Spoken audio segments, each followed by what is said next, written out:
மற்றும் ஒரு அண்மை செய்தியை பார்க்கலாம். 4 மாவட்டங்களில் அதி கனமழைக்கான எச்சரிக்கை விடுக்கப்பட்டிருக்கக்கூடிய நிலையில் தலைமை செயலாளர் ஆலோசனையில் ஈடுபட்டிருக்கிற அண்மை செய்தி வெளியாகியிருக்கிறது. 4 மாவட்டங்களில் அதி கனமழை தொடர்பாக தலைமை செயலாளர் ஆலோசனையில் ஈடுபட்டிருக்கக்கூடிய அந்த அண்மை செய்தியை பார்த்துக் கொண்டிருக்கிறோம். தமிழகத்தில் தென் மாவட்டங்களில் 4 இடங்களுக்கு ரெட் அலர்ட் எச்சரிக்கை விடுக்கப்பட்டிருக்கக்கூடிய நிலையில் அதி கனமழை தொடர்பான ஆலோசனை தலைமை செயலாளர் ஈடுபட்டிருப்பதாக தகவல் வெளியாகியிருக்கிறது.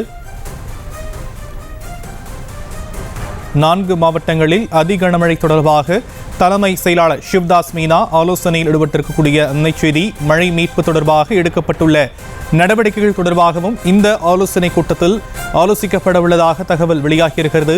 மழை மீட்பு தொடர்பாக எடுக்கப்பட்டுள்ள நடவடிக்கைகள் குறித்தான ஆலோசனை தொடர்பான மேலும் விவரங்களை நம்முடைய செய்தியாளர் மகேஷ் வழங்க நாம் கேட்கலாம். மகேஷ், விவரங்கள். வணக்கம் ஷாம். திருநெல்வேலி, தூத்துக்குடி, கன்னியாகுமரி, தென்காசி ஆகிய மாவட்டங்கள்ல கடுமையான மழையானது வெளுத்து வாங்கி வரக்கூடிய சூழ்நிலை. பல்வேறு இடங்கள்ல வெள்ளப்பெருக்கு எடுத்து ஓடி வரக்கூடிய சூழ்நிலை. பொதுமக்கள் கடுமையாக பாதிக்கப்பட்டிருக்கக்கூடிய சூழ்நிலை. அங்கு எடுக்கப்பட்டுள்ள மாவட்ட நிர்வாகத்தினுடைய நடவடிக்கைகள் என்ன, மேலும் எடுக்க வேண்டிய நடவடிக்கைகள் என்ன உள்ளிட்டவைகள் குறித்து சென்னை எழிலகத்தில் உள்ள மாநில பேரிடர் கட்டுப்பாட்டு மையத்திற்கு தமிழகத்தினுடைய தலைமைச் செயலாளர் சிவ்தாஸ் மீனா அவர்கள் நேரடியாக வருகை தந்து மாவட்ட ஆட்சியர்களுடைய செயல்பாடுகள், அதே போல அணைகளில் இருந்து நீர் எவ்வளவு வெளியேறுகிறது, என்னென்ன அணைகளில் நீர் கொள்ளளவு இடம்பெற்றிருக்கிறது உள்ளிட்ட விவரங்கள் தொடர்பாக பல்வேறு அறிக்கைகளை கேட்டு நேரடியாக பெற்று வருகிறார்.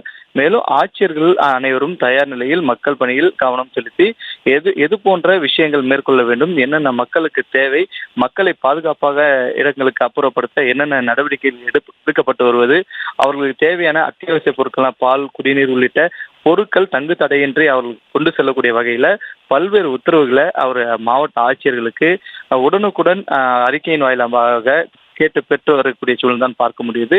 மேலும் இங்கிருந்து 4 மாவட்டத்தினுடைய ஆட்சியர்கள், அதே போல பொதுப்பணித்துறை, நீர்வளத்துறை உள்ளிட்ட பல்வேறு அதிகாரிகளை ஒருங்கிணைத்து குழுக்கள் ஏற்கனவே அந்தந்த மாவட்டம் சார்பாக அமைக்கப்பட்டிருப்பதன் காரணமாக இங்கிருந்து அவர்களை தொடர்பு கொண்டு என்னென்ன உதவிகள், என்னென்ன தேவைகள் என்பது குறித்து விரிவாக தலைமைச் செயலாளர் நேரடியாக கேட்டு பெறுவதுதான் களத்தில் நம்மால் பார்க்க முடிகிறது.